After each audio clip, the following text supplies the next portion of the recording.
जय हिंद दोस्तों। आज मैं बताने जा रहा हूँ बंटवारा के बारे में। पैतृक संपत्ति, पारिवारिक संपत्ति, जो खानदानी संपत्ति होता है, बाप के नाम से, दादा के नाम से, परदादा के नाम से, उसके ऊपर का पीढ़ी के नाम से, मतलब चार पीढ़ी तक ऊपर के जिसके नाम से प्रॉपर्टी है उसे पैतृक संपत्ति कहते हैं। पैतृक संपत्ति, पारिवारिक संपत्ति कहते हैं, खानदानी संपत्ति कहते हैं। और उसका बंटवारा कैसे होगा? बहुत सारे लोग देखते होंगे कि आपसी सहमति नहीं होने की वजह से बंटवारा नहीं होता है। कोई 2 भाई है, 3 भाई है, 4 भाई है, 5 भाई है, 6 भाई है, 2-3 बहन है, जो भी है, भाई बहन सभी मिला के जब बंटवारा का नौबत आता है तो उसमें से अगर एक भी तैयार नहीं होता है तो किसी कारणवश बंटवारा नहीं हो पाता। या फिर एक तैयार होता है तो दूसरा तैयार नहीं होता, एक रहता है तो दूसरा कहीं बाहर कमाने के लिए गया होता है, इस वजह से बंटवारा नहीं हो पाता है आपसी मतभेद की वजह से। तो मैं आपको 4 तरीका बताऊँगा कि आपसी सहमति से कैसे बंटवारा करेंगे। अगर सहमति नहीं है तो पर्सनली अपना कैसे बंटवारा करेंगे, बिना बंटवारा के आप अपना प्रॉपर्टी, अपना हिस्सा कैसे बेच पाएंगे, ये सारी बातें बताऊंगा इस वीडियो में। अगर पूरा वीडियो आपको देखना है, अगर थोड़ा सा भी आप चूक गए, आपको कुछ समझ में नहीं आएगा, क्योंकि बहुत सारा वीडियो यूट्यूब पर अपलोड है, लेकिन इतना क्लियर, इतना समझा के कोई आपको नहीं बताएगा। मैं एक एक पहलू पर चर्चा करूंगा। वीडियो थोड़ा लंबा हो सकता है, लेकिन हर चीज़ बताऊंगा, आपको पूरा देखना होगा। आज मैं सीधा टॉपिक पे आता हूँ। आपको लाइक करना होगा वीडियो को तो लाइक कर दीजिए, नहीं करना होगा कोई बात नहीं है, मैं ऐसे ही जानकारी देता रहूँगा। मन में सवाल प्रश्न आएगा कमेंट बॉक्स में आप लिख दीजिएगा। तो आइए आपको 4 तरीका बताता हूँ। 4 तरीका बताता हूँ, किसी भी तरीका के अपनाकर आप आपसी बंटवारा कर सकते हैं। चाहे आप जितने भाई हैं, भाइयों में बंटवारा नहीं हुआ, चाचाओं में भी नहीं हुआ है, तो आप कर सकते हैं। आपको बता रहा हूँ। एक तो होता है, देखिए, एक होता है मौखिक बंटवारा। मौखिक बंटवारा होता है। मौखिक बंटवारा तो आप जानते ही होंगे, होता है अक्सर गांव में ज़्यादातर ये होता है मौखिक बंटवारा। जो ज़मीन जायदाद जिनके पास रहता है, चाहे 2 कट्ठा हो, 4 कट्ठा हो, 5 कट्ठा हो, 10 कट्ठा हो, होता क्या है, आपस में लोग बंटवारा कर लेते हैं। आपस में बंटवारा कर लेते हैं मौखिक। जैसे कि मान लीजिए 4 भाई है और ये ज़मीन का प्लॉट है, 4 भाई है, आपस में बंटवारा कर लेते हैं कि तुम ये ले लो, तुम ये ले लो, तुम ये ले लो, तुम ये ले लो, और सभी अपने अपने कब्जे में उस ज़मीन को ले लेते हैं, अपना घर बना लेते हैं, या फिर खेती करते हैं, या कुछ भी करते हैं। मौखिक बंटवारा, लेकिन पेपर ट्रांसफ़र नहीं हो पाता है। वो दादा के नाम से ही रहता है, या पिता के नाम से ही रहता है, या परदादा के नाम से रहता है। लोग बंटवारा करके घर भी बना लेते हैं, रहने भी लगते हैं, या फिर खेती करने लगते हैं, लेकिन उनके नाम से कागज़ नहीं बनता है, उनके नाम से रसीद नहीं करता है, उनके नाम से जमाबंदी नहीं होता है, सिर्फ अपने अपने हिस्से में ले लेते हैं। इसे मौखिक बंटवारा कहते हैं। तो मैं आपको जानकारी के लिए बता दूँ कि ये मौखिक बंटवारा ये मान्य नहीं है। मान्य क्यों नहीं है? इसलिए नहीं है कि आप अपने अपने कब्जा में लेकर तो बना लेते हैं, लेकिन कल होके जब आपके बेटा पोता होता है, वो विवाद खड़ा करना चाहे तो खड़ा कर सकता है। वो ये बता सकता है कि मेरे दादा ने, मेरे पिता ने ऐसे ही बंटवारा करके कर रखा था, अब मुझे लिखित बंटवारा करना है, अब मुझे लिखित रूप से बंटवारा करना है, कोर्ट से बंटवारा करना है, तहसील से बंटवारा करना है, अपने अपने नाम से रसीद कटवाना है। तो आप घर भी बना चुके होंगे, आप घर भी बना चुके होंगे, रह रहे भी होंगे, कितना भी खर्चा कर चुके होंगे। वो चाहे उसमें से एक बंदा भी, अगर उसमें से एक बंदा भी निगेटिव हो गया, वो अगर इस बात को नहीं मानने के लिए तैयार होगा, तो फिर से आपका घर तुड़वा कर फिर से बंटवारा करवा सकता है। मौखिक बंटवारा कोई मान्यता नहीं है, इसे कोर्ट मान्यता नहीं देता है। तो पहला बंटवारा ये जान लिए कि मौखिक बंटवारा होता है, लेकिन इसे कोर्ट मान्यता नहीं देता है, कोर्ट में कोई मान्य नहीं है। आप बंटवारा भी कर लिए, 20 साल बाद उसमें से एक पार्टी भी कोर्ट चला गया और ये बोल दिया, पटिशन सूट दायर करके ये बोल दिया कि बिना मुझे बताए लोगों ने आपसी बंटवारा कर लिया था, जहाँ तहाँ घर बना लिया था, मुझे अब प्रॉपर बंटवारा चाहिए, तो उस बंटवारा को निरस्त कर दिया जाएगा। क्योंकि कोई उसका पेपर नहीं रहेगा, आपके नाम से रसीद नहीं रहेगा, आपके नाम से कोई पेपर नहीं रहेगा, बाप दादा के नाम से ही रहेगा, तो उसे निरस्त कर दिया जाएगा। आपको घर भी तोड़ना पड़ सकता है, फिर से बंटवारा करना पड़ सकता है। तो मौखिक बंटवारा मान्य नहीं है, तो मौखिक बंटवारा आप ना करें तो सही है। तो ये बंटवारा का पहला तरीका हुआ। दूसरा तरीका मैं आपको बता दूं, वह है स्टाम्प पेपर से बंटवारा। स्टाम्प पेपर से, जिसे पंचनामा कहते हैं, पंचायती के द्वारा। एक स्टाम्प पेपर आप ले लें, स्टाम्प पेपर खरीद लिया। तो स्टाम्प पेपर होता क्या है कि स्टाम्प पेपर आप जानते हैं नॉन जुडिशियल स्टाम्प होता है, जिस पर यह बनता है। तो एक पेपर ले ले, आप स्टाम्प पेपर खरीद ले, चाहे वो 200 का हो, 500 का हो, 100 रुपया, 100 रुपया का भी चलेगा, लेकिन उससे कम का ना हो, कम से कम 100 रुपया का हो। तो उतना का स्टाम्प खरीद ले, स्टाम्प पेपर। और करे क्या कि गांव के जो बड़े बुजुर्ग हैं उन्हें बिठा ले, 5-10, जैसे पंचायती कहते हैं एक तरह से, गांव के गणमान्य लोगों को कुछ बिठा ले और बैठ के वहाँ पर आपसी सहमति से स्टाम्प पर बंटवारा कर ले। वहाँ पर ये कर ले कि किसको कहाँ आप हिस्सा दे रहे हैं, किसको कहाँ मिल रहा है। इस तरह से इस पर एक नक्शा टाइप का बना ले खुद से, या फिर उसमें से आपको वार्ड मेंबर रहेगा, मुखिया रहेगा, प्रधान रहेगा, सरपंच रहेगा, इनमें से कोई एक रहेगा भी तो वो कर देगा आपको। नहीं तो उसमें से कोई जानकार व्यक्ति है, या फिर आप खुद जानते हैं, तो अपना से नक्शा बना ले कि यहाँ पर प्लॉट इसको मिल रहा है, इतना नंबर का प्लॉट इसको मिल रहा है, इतना नंबर खाता नंबर खसरा का इसको मिल रहा है। तो वहाँ उस पर सारा चीज़ लिखवा ले नंबर के साथ में, और एक पेपर तैयार कर लें। एक पेपर तैयार कर लेंगे, उसमें क्या होगा कि 5 से 10 आदमी का सिग्नेचर करा लें विटनेस में, जो पंचायती में रहेंगे वो कर देंगे आपको, चाहे गांव का कोई भी व्यक्ति से आप करा सकते हैं विटनेस में, गवाह में करा लेंगे। अब होगा क्या, ये जो है स्टाम्प से बंटवारा जो होता है जिसे हम फैमिली सेटलमेंट कहते हैं, इसे फैमिली सेटलमेंट बंटवारा कहते हैं, फैमिली सेटलमेंट पार्टीशन कहते हैं।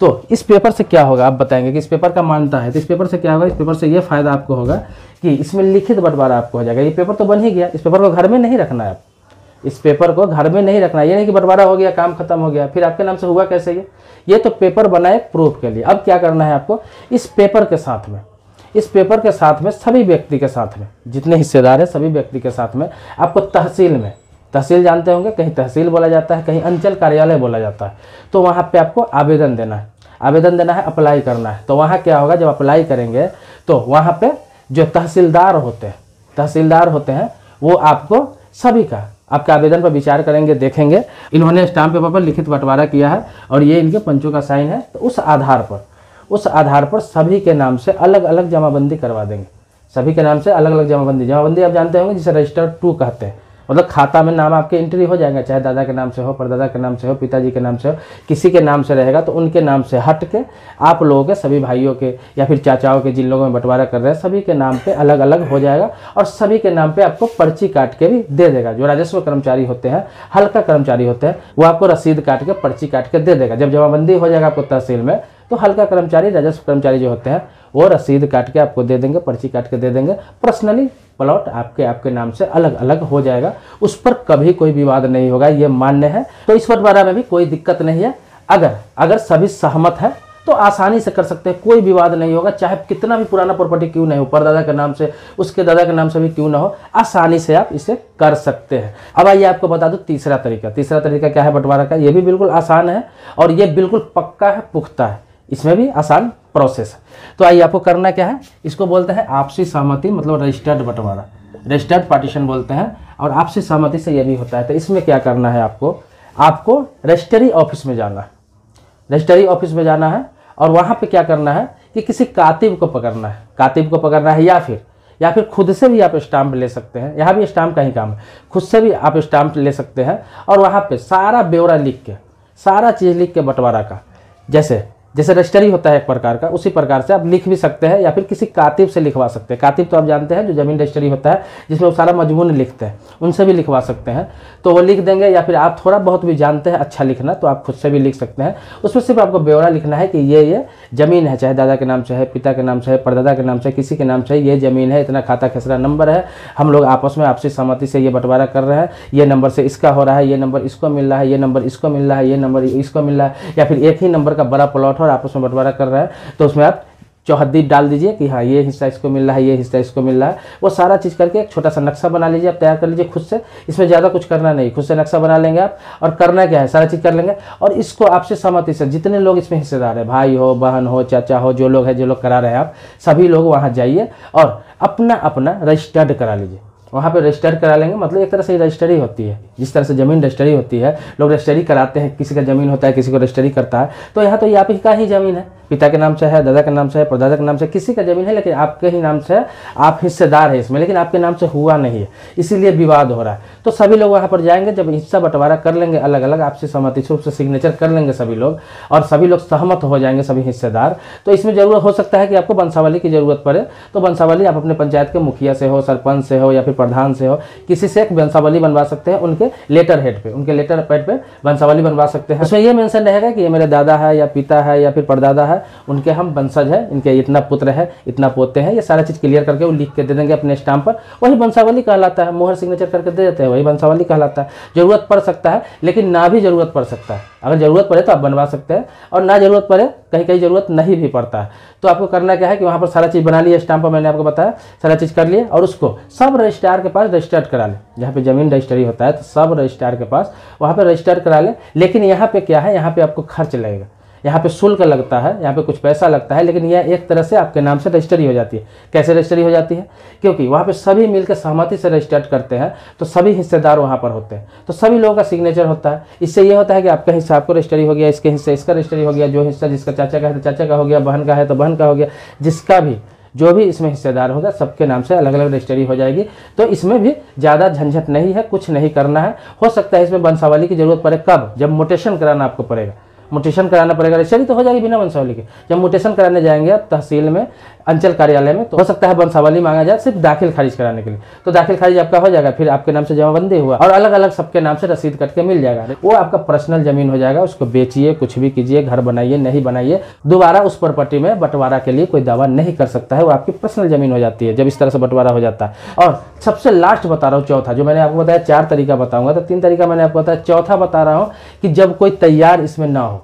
अब मान लीजिए 4 भाई है, 5 भाई है, 6 भाई है, बहन भी है, उसमें से कोई बंटवारा करने के लिए तैयार नहीं है या फिर एक भी तैयार नहीं है, तो बंटवारा कैसे करेंगे? उसी के कारण से बंटवारा नहीं हो पाता है, क्योंकि तहसील से बंटवारा करेंगे तो वहाँ सबको जाना पड़ेगा।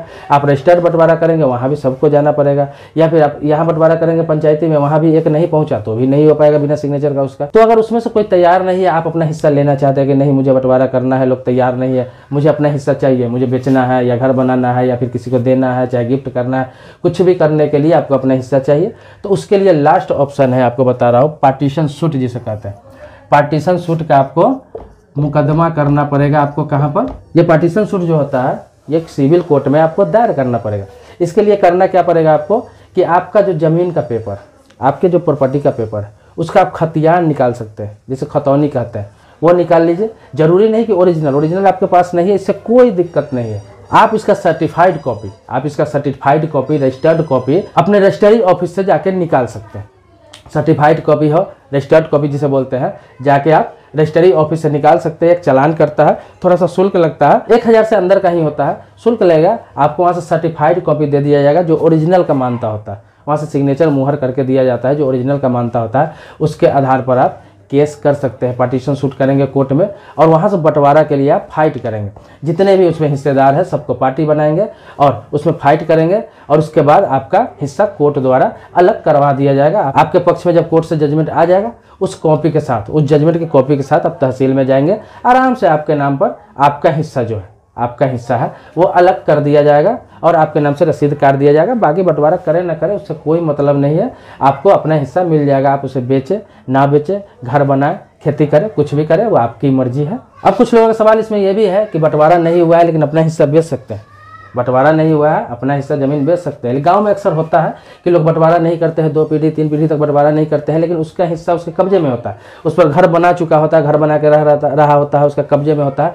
तो आपका जितना हिस्सा है, मान लीजिए कि 5 कट्ठा जमीन है, 5 किला जमीन है, जो भी बोलिए उसे, और आप 5 भाई हैं, आपको 1 किला या 1 कट्ठा मिला हुआ है, आप अपना अलग घर बना के रह रहे हैं या खेती कर रहे हैं, कब्जे में है, लेकिन आपके नाम से रजिस्टर नहीं हुआ, आपके पिता के नाम से, आपके दादा के नाम से, लेकिन आपको पता है कि ये मेरा पर्सनल हिस्सा है, सबको इतना बराबर मिला हुआ है, आप कोई दावेदारी नहीं हो सकता है, लेकिन पेपर नहीं है आपके नाम से, आपका रसीद नहीं कटा है अभी, तो आप उस जमीन को बेच सकते हैं, कोई दिक्कत नहीं, उसे बेच सकते हैं। अगले का मोटिशन हो जाएगा, लेकिन कब बेच सकते हैं? उसके लिए आपको अपने पंचायत के मुखिया से, सरपंच से या फिर प्रधान से, कोई भी हो, तीनों में से किसी एक से आप वंशावली बना लेंगे कि उस वंशज में आप आते हैं, ये मेरे दादा थे या मेरे पिता थे जिसके नाम से ज़मीन है, ये बनवा लीजिए, और इतने भाई हैं, उससे क्लियर हो जाता है कि इतने इतना सबका हिस्सेदारी है, इतना ज़मीन है, ये मेरा हिस्सा है, मैं अपना हिस्सा बेच रहा हूँ। तो वंशावली बनाकर आप अपने हिस्सा बेच सकते हैं, कोई दिक्कत नहीं आएगी, मोटेशन अगला का हो जाएगा। अगर उसमें से कोई पार्टीशन सूट के लिए फाइट भी करता है तो उसको कुछ फायदा होने वाला है नहीं, कभी भी जजमेंट यही आएगा कि भाई उन्होंने तो अपना हिस्सा बेचा, भले ही इधर नहीं इधर हिस्सा होता, कहीं भी होता, लेकिन आप लोगों ने बंटवारा करके नहीं दिया, आप लोग तैयार नहीं हुए, इसीलिए उन्होंने सिर्फ अपना हिस्सा बेच लिया। तो उसमें ज़्यादा फर्क नहीं पड़ता है, केस भी करेंगे तो बहुत जल्दी जजमेंट नहीं आता है, 20 साल 30 साल लड़ना पड़ेगा, कुछ उससे फ़ायदा नहीं होता है।